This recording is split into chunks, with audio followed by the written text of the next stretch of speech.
Good evening, everyone, and welcome to Cambridge Wine Royston's first ever big virtual beer tasting. I'm very pleased that we've finally got to do this. It's been in the works for a while, and those of you who've been to one of my beer tastings before will notice I'm in my usual garb, so you should recognise me. So tonight I'm very excited to be showcasing 4 beers from the excellent brewery Wiper and True, based in Bristol. They're a really interesting brewery. I hope you enjoy the beers. So I'm going to start off by telling you a little bit about them. First off, you may be wondering where that rather unusual name comes from. Well, it's actually quite straightforward. They were founded by Michael Wiper and Alexander True, and also Francesca Garten, but her name didn't make it into the name apparently. So they were founded a few years ago, 2012 I believe. They started as home brewers, and they started as a kind of nomadic operation as a brewery. They sort of went around borrowing space from bigger breweries in Bristol, which has got a really vibrant craft brewing scene. I think they've got 19 breweries and counting in Bristol now, so it's quite an exciting place to brew beer. And that's how they started off, and then in 2015 they built themselves their own specific space in St Werburghs, I think it's pronounced, and some Bristolian will probably tell me I'm pronouncing that completely wrong, in York Street, and that became their dedicated space. They've since expanded to a second, actually, so they have 2 spaces now. One is where they brew their core beers, and the other is the rather more interesting one where they do their experimentation, essentially. So that's a little kind of basic bit about Wiper and True. I'm also going to discuss what I like about them.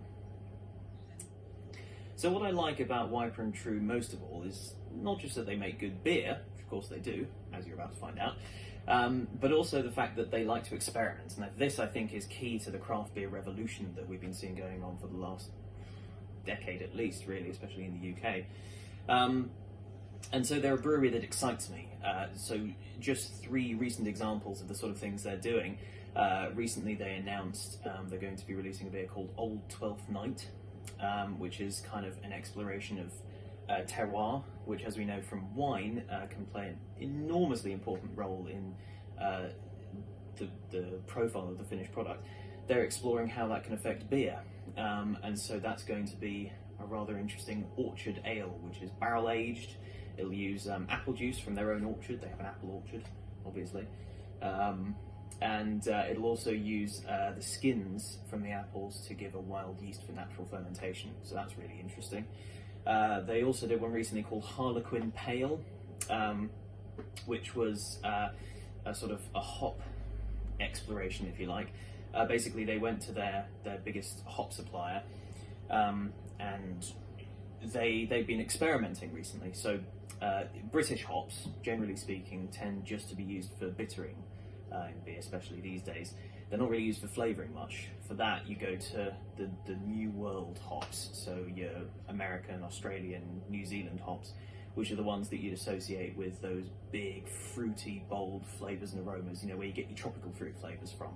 But you don't really find that much in British hops. However, this hop supplier of theirs had been experimenting with trying to grow some new hops which had some more exciting flavour profiles. They did so. They were so new that they didn't even have names yet. They're just numbers. But they decided to brew some beers with these and just sort of see what happened, essentially, what flavours they get out of them. And they actually found that they were getting sort of bright, sharp, citrusy, tangy, almost grapey characteristics, not unlike white wine. And so what they did, I won't go into the details of why, because it has to do with the format in which the hops came to them and how they were able to use them in brewing, but they also added some of a New Zealand hop called Nelson Sauvin for dry hopping, which has kind of similar characteristics, and they ended up with this amazing beer that had almost white wine characteristics. And even just very recently, they did a beer called Hop Garden Series No. 1, Sabro Pale Ale, which is a kind of ongoing thing that they're going to be doing, showcasing their favourite hops. So the first one they started with was Sabro, which is an incredibly exciting new hop, only been around since 2018, and it's really exciting brewers worldwide. It's by the same company that came up with Citra and Mosaic, which I'm sure everyone will have heard of. They're everywhere. and Sabro is this big, incredibly exciting new thing that has huge amounts of flavour. So they decided to showcase that and do a single hopped beer with using nothing but Sabro, and that's going to be part of an ongoing series. I think they only brewed that in April 2020, and we've actually got a little bit of it on our website. So if you want to try that, I'd hurry up and buy it because it won't be coming back. That was a very limited series. So that gives you an idea of the sort of exciting things they do. I mean, they barrel age beers, they ferment with fresh fruits and vegetables, they age in barrels used for gin, whiskey, sherry. They use things like hibiscus and chili for flavouring. So they do all sorts of kind of weird and wonderful things, which is one of the reasons that they excite me. One of the other interesting things about Wiper and True is they like to collaborate a lot. They do 3 or 4 collaborations a year, generally speaking. Mostly this is with other breweries. In 2018 they did a 4-way collaboration actually for the We Are Beer Festival with Gypsy Hill, Doug's and Tempest. So big collaborations, but they also like to focus on their local creative community, which I think is brilliant. So recently they've done collaborations with a Bristol indie rock band called Idols. They did one with Aardman Animation, who are based in Bristol, and they did one with Bristolian Artisan Coffee Company to collaborate on some really interesting beers. So they like to do all sorts of other creative things and get their local community involved, which I think is really nice. So, I'm sure you don't want me to plug my waffle iron in too much and take up time that could be spent enjoying these beers, so we're going to crack on with them.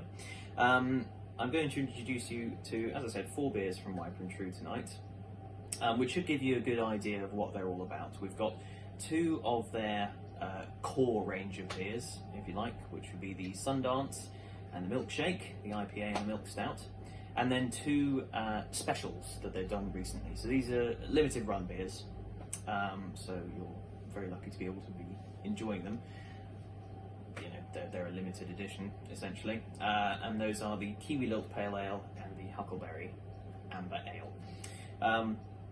So without further ado, I'm going to open the first of those up and enjoy it with you. So we're going to start with the Kiwi Lilt Pale Ale, which, as the name implies, lovely, is hopped largely, well, entirely actually, with New Zealand hops, which often have some really interesting and unusual flavour profiles. So as you can see on your tasting sheet, that tells you what the hop and malt profiles are. So this has got Kohatu, Motueka and Nelson Sauvin hops. I think I mentioned Nelson Sauvin earlier. It's a slightly sometimes misunderstood hop. It's quite underused because it's so unusual, because it does have these sort of hints of almost white wine Sauvignon Blanc flavour, which is where the name comes from. So, with regard to the tasting, I wanted to mention a few bits about that, because I firmly believe that you should treat a beer tasting the same way you would a wine tasting and approach it in the same way. Your instinct may be to sort of just dive straight in and start glugging, but I think if you take your time a bit more, you'll get more out of it. So, first things first, pour the beer, obviously. Don't be afraid to give it a good vigorous pour. Don't be afraid of froth, basically, is what I'm saying. This is an ongoing crusade of mine. I believe that we pour our beers incorrectly in the UK. We're adamant that we need to get up to the last millimetre to the top of the pint, but the more, for want of a better phrase, European way of pouring a beer, the way you'd see it done, for example, in Belgium or Germany, is to have a good quarter to a third of it as froth, as head. And that, I think, is the correct way. And there are 2 reasons for this. Firstly, well, they boil down to the same thing. You want to disperse the fizz in the glass, essentially. And the 2 reasons for that are, 1, because otherwise the aroma gets trapped. If you disperse the fizz, you release all the lovely aromas of the beer, and you'll get more out of it. And secondly, perhaps more importantly, if you don't disperse the fizz in the glass, it will disperse when it hits your stomach, and that's when you can find that it starts to make you feel gassy and bloated and just generally uncomfortable. So the best thing to do is to disperse that fizz in the glass. You can even give it a swirl around like you would a glass of wine, nothing wrong with that. And then stick your nose in. Very important to get your nose involved. I mean, the taste receptors on our tongues can pick up the 5 basics, basically: sweet, sour, salty, bitter, and umami. But they're not working alone. There's a lot more to tasting beer than that. All the nuance in flavour comes from all sorts of different places: texture, temperature, but most of all from the olfactory system, from smell. So it's very important to get your nose in there, especially with modern craft beers, which use all these wonderful and highly aromatic hops. I think you'll find that you get a lot of lovely aromas out of that. Instantly, you'll be getting citrus, pine, maybe a hint of that grapey white wininess from the Nelson Sauvin, as you can see here. It's got plenty of malt in it, which pale ale should have, but it's got, you know, other qualities, herbal notes, and lots of lovely tropical fruit, maybe guava, papaya, possibly. So yeah, stick your nose in, and also have a look before you take a taste. You know, because that's important as well. Having a look at what you're about to drink will get your saliva glands working, and it'll inform your taste receptors and get them ready to enjoy the flavours. And then do take a sip. Hopefully you'll find that really, really refreshing. It hits you with that immediate citrus and pine that you get from the aroma, and then you'll probably also find that there's lots and lots of tropical fruit at the back there, some grapefruit as well, giving it that bit of bitterness, and a slightly sort of herbaceous, dry finish, which makes it really refreshing with that acidity as well. Another thing to look out for when you're tasting beer is what we call mouthfeel. And this just means the physical sensation of the drink, setting aside taste, just the sensation of the drink in your mouth. It's a term we use a lot in tasting, but it's quite important. So, for example, is the drink dry? Is it acidic? Is it thick and creamy? Is it a bit thin and watery?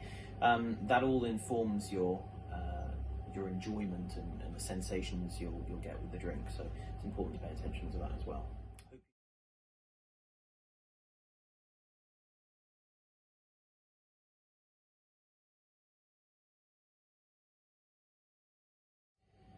Right, hope you enjoyed that. On to beer number 2, the Sundance IPA. Now this, as I mentioned before, is one of the core beers of the brewery. They've been doing this for a while, and hopefully will carry on for a while as well in their core lineup. It's a lovely, lovely IPA. So without any further ado, I'm going to crack this open and enjoy it with you. Lovely. So, as before, pour generously. Take a good look. Take a good sniff. And then have a taste and pay attention to the sensations as much as the flavour.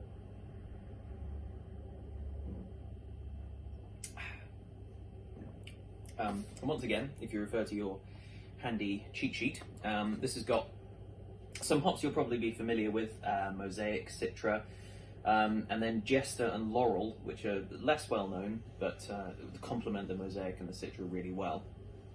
And this just bursts open with really juicy tropical fruit. You've got mango, pineapple, papaya, maybe some sort of berry and citrus notes, but it's all supported by a slightly sweet malty backbone, which I think is really important for an IPA. And it combines. What's nice is that it combines the best of UK and US hops to create a quite complex IPA. And I hope you're really enjoying it out of this rather beautiful crystal glass that we've included in the beer pack. I think this is a lovely thing, available at Cambridge Wine Royston. And the nice thing about this is, I haven't tested this myself, but in theory, it's 460 millilitres, so it should hold an entire can of these lovely beers if you want to really enjoy them. They should fill right up with the 440 milliliter cans.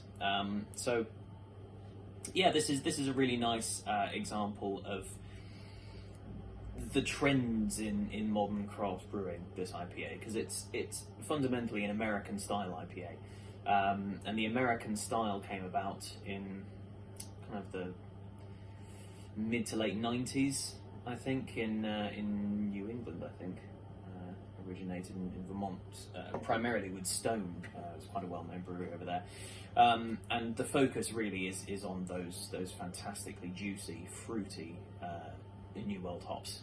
Basically, the American hop varieties that you get.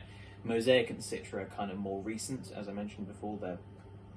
They were bred by the hop breeding company, and Jester and Laurel, another two that just complement those fruity flavors really well. And so this is just it's not like a traditional English style IPA, which would be kind of quite malty and quite bitter. This is ripe, juicy, really bright.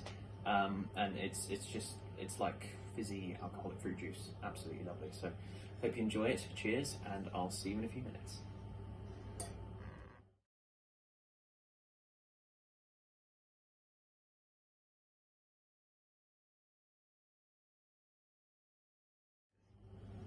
Okay, part 3. We are now going to taste Huckleberry, another one of the specials. This is an amber ale, basically. So I'm going to crack it open and once again enjoy it with you. Lovely. Wouldn't it be embarrassing if one just exploded at me? Wouldn't be expecting that. So let's pour this out. Immediately you can see that it's a sort of a darker, richer colour than the two we've had so far, which is right, it's an amber ale. So yeah, have a look at that. It's got a beautiful sort of dark amber, toffee-ish colour, and that is hopefully what you'll be getting on the nose. It's a little bit fruity, maybe sort of dried fruit. But primarily it's all sort of toffee and biscuity, and that's exactly what it should be. It should be kind of quite malty, but relatively dry rather than sweet. So let's find out. Yeah, lovely. That's really nice.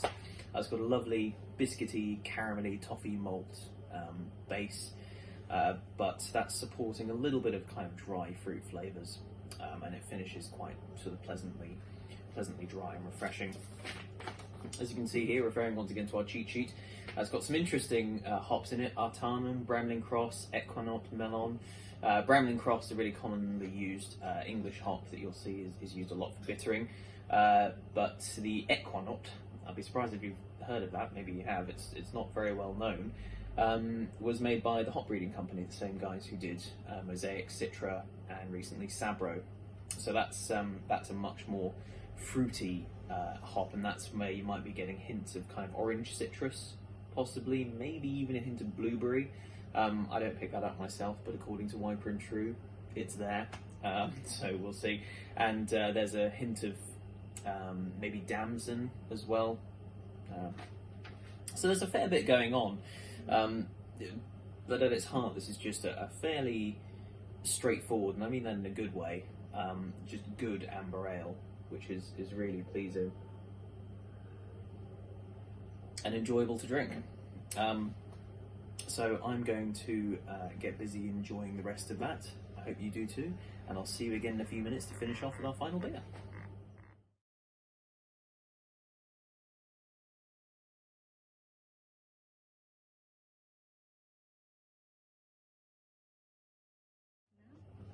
Hello again, and sadly we are on the final beer of the evening, but I've saved the, in my opinion, best till last. I have to declare an interest here. This is one of my all-time favourite beers. I absolutely love Wiper and True's Milkshake, which again is part of their core lineup, about which I'm very pleased. I'll be very sad if it ever went away.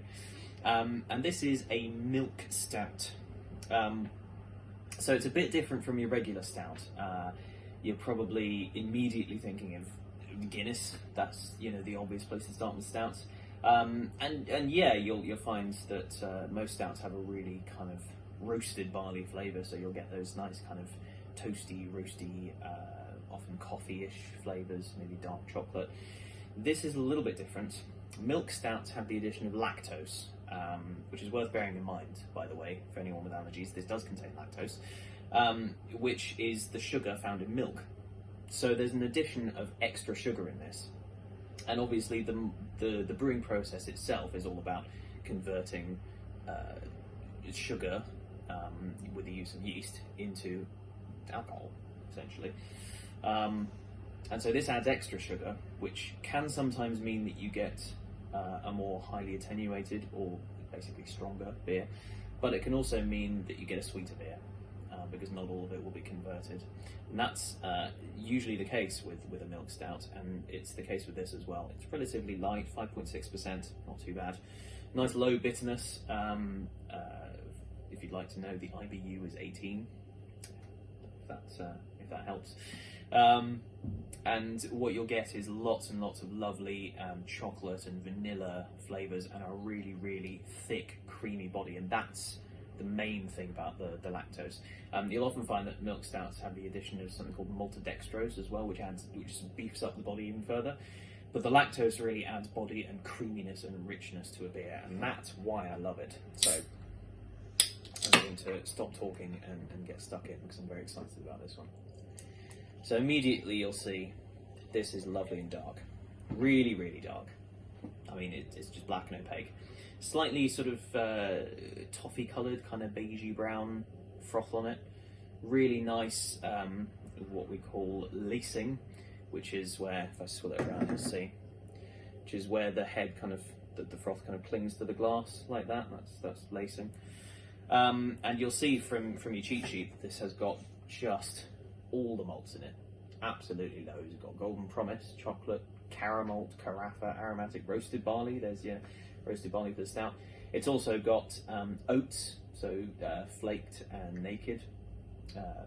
Flaked malt and golden naked, and wheat. So it's got loads and loads of different malts in there, which also add to the really nice body of the beer. And then it's just hops with Phoenix, which is basically for bittering. There's no flavouring hops in this. You want all the flavour to be coming from the malt, and that's exactly what happens. And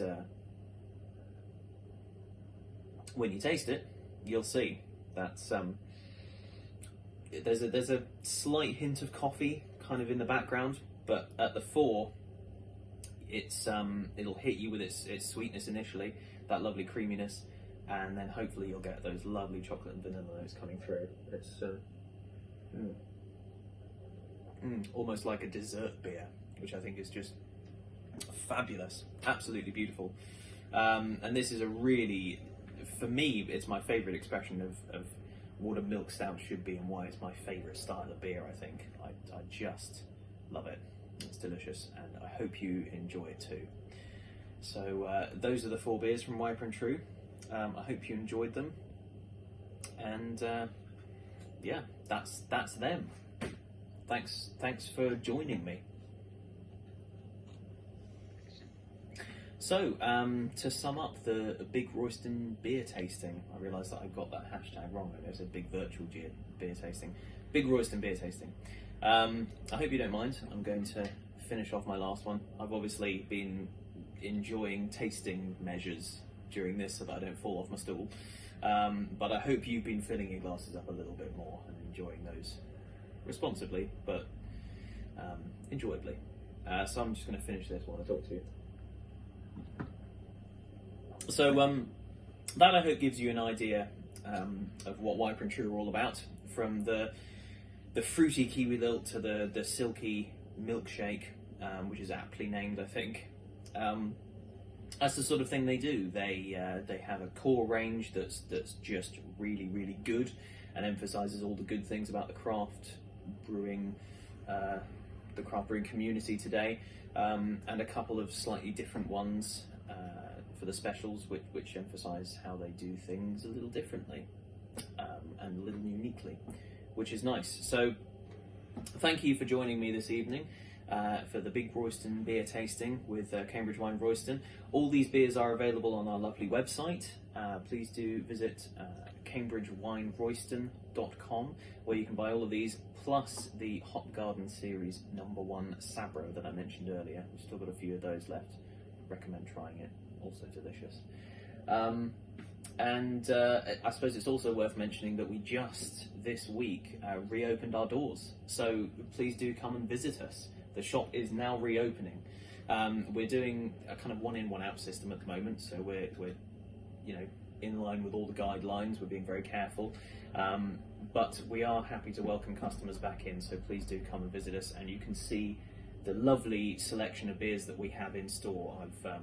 As the kind of Cambridge Wine Royston beer ambassador, I guess, I've been trying to make sure that our beer selection is really exciting, getting in new and interesting beers, particularly local ones, focusing on interesting up-and-coming craft breweries, and just trying to make sure that we've got an interesting, eclectic and unique selection of beers. So please do come and check that out, and I'll be happy to recommend something. Thanks very much again. My thanks, as always, to Lisa and Kirby at Cambridge Wine Royston for hosting this wonderful event. I hope to be doing another one soon, so I will see you guys all soon, and enjoy the rest of your beers. Have a nice evening.